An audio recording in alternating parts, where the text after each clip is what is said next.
সব সন্তানেরই মায়ের স্নেহের জন্য আকুলতা নেই, নেই মায়ের গায়ের গন্ধ নেয়ার তারা। মা কারো কারো কাছে কেবলই বোঝা।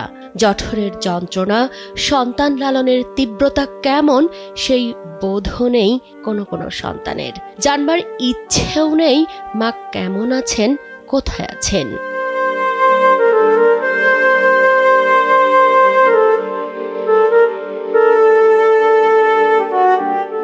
ছেলে মেয়ে আত্মীয় স্বজনে গম গম করত যে সংসার, সেই ভরা সংসার থেকে বিচ্ছিন্ন একাকী জীবনযাপন করছেন গোপালগঞ্জের মমতাজ বেগম। ব্যয়ের বোঝা কমাতেই নাকি বড় ছেলে মাকে প্রবীণ নিবাসে রেখে গেছেন। আসার সময় কিছু না কোনো, আরও আমার সোনা গয়না ছিল নাতিকে মেয়ে বাক করে দিয়েছি, দিয়ে ওই দিয়ে আমি কী করবো, আমি তো বৃদ্ধাশ্রমে।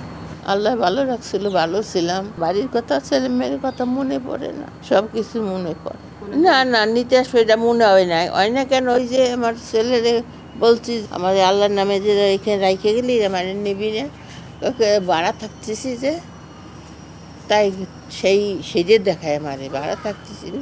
সবসময় দোয়া করি তারা যেন ভালো থাকে, তোরাও বাবা মা হইছিস। মমতাজ বেগমের মতো একই অবস্থা নুরুন্নাহারের। 20 বছর আগে স্বামী মারা গেলে 3 মেয়েকে মানুষ করেছেন, অথচ সেই মেয়েদের কাছেই এখন ঠাঁই হয় না। 64 বছরের নুরুন্নাহারকে কেউ সঙ্গে রাখেনি, বাধ্য হয়েই ঠিকানা বৃদ্ধাশ্রম। নিন মজাদার গোলমার্ক পপ, কুরমুরে বাইটে ফুরফুরে লাইফ। তো অবহেলার পাত্র মা, বলতে পারবো না।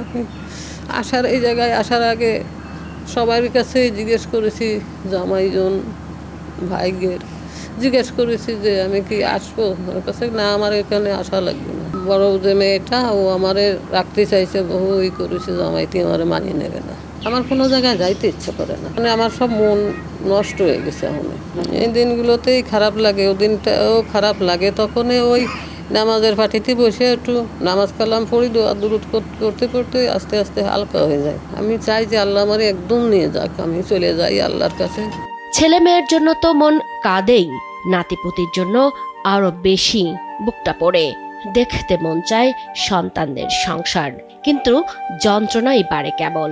মাকে এক নজর দেখতেও আসে না সন্তানেরা, খোঁজও রাখে না। এমন দিনও যে জীবনে আসতে পারে তা কখনো ভাবেননি মা শামসুন্নাহার কিংবা রাবেয়া। বলে আমরা পারতাম না, রাখতাম। এটাই বলে আমরা কিবা রাখতাম, আমরা তো ফের চলে না। হেডি এখন সব বলেছে, হেডি যদি না বলবো আর আমরা নামে ফলাই দিয়েছ আমারে। মেয়েরা আরো দোয়া করি, তোরা বাচ্চা থাক, তোরা সুখে থাক, শান্তিতে থাক। আমি অশান্তি।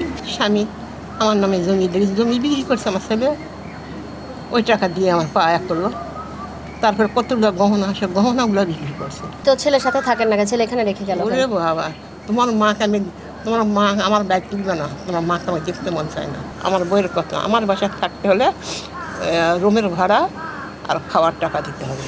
তা আমি করছি ছেলের কাছে আমি থাকবো, তো ছেলের টাকা দিয়ে আমাকে খেতে হবে আর রুমের ভাড়া দিয়ে আমাকে থাকতে হবে। ছেলের বাসায় মানুষ মাকে থাকতে ইচ্ছা করে না, মা এটা কথা হলো না। অভিশাপ দেয় না মা, কিন্তু থাকে মন আপন ইচ্ছা মনের থেকে আসে। 2 ছেলে, মাকে তোরা দেখতে পাইতেছিস না। এই যেদিন আমি এখানে আমাকে নিয়ে আসে আমার ছেলেরা, আমি বললাম যে শিরিন, বউটার নাম শিরিন গেলাম মা দোয়া করো। গেটের থেকে না বাড়িতে দরজাটা লাগিয়ে দিল, এখানে দিয়েছে বই। এখন তার মনে করছে নাকি ওখানে দিয়ে হয়তো চিন্তা ভাবনায় মরে যাবে, ঝামেলা শেষ হবে। বইয়েরা মনে করতেছে নাকি, আল্লাহ জানে। সন্তানদের কাছে এ মায়েদের কোনো চাওয়া পাওয়া নেই, আছে শুধু সন্তানের সঙ্গে থাকার ব্যাকুলতা। আমার ভাগ্যে এতটুকু দুঃখ থাকতো না যদি ভাগ্য আমার মা লিখতেন। মাকে নিয়ে এমন কথাই বলেছিলেন ভারতের প্রখ্যাত বিজ্ঞানী এপিজে আবুল কালাম। মায়েরা নিজের জীবন বাজি রেখে সন্তানকে নিরাপদে রাখেন। সন্তানদের কাছে যুগে যুগে মায়েরা জ্যোতির্ময়ী হয়ে বেঁচে থাকুন, এমনটাই প্রত্যাশা সবার।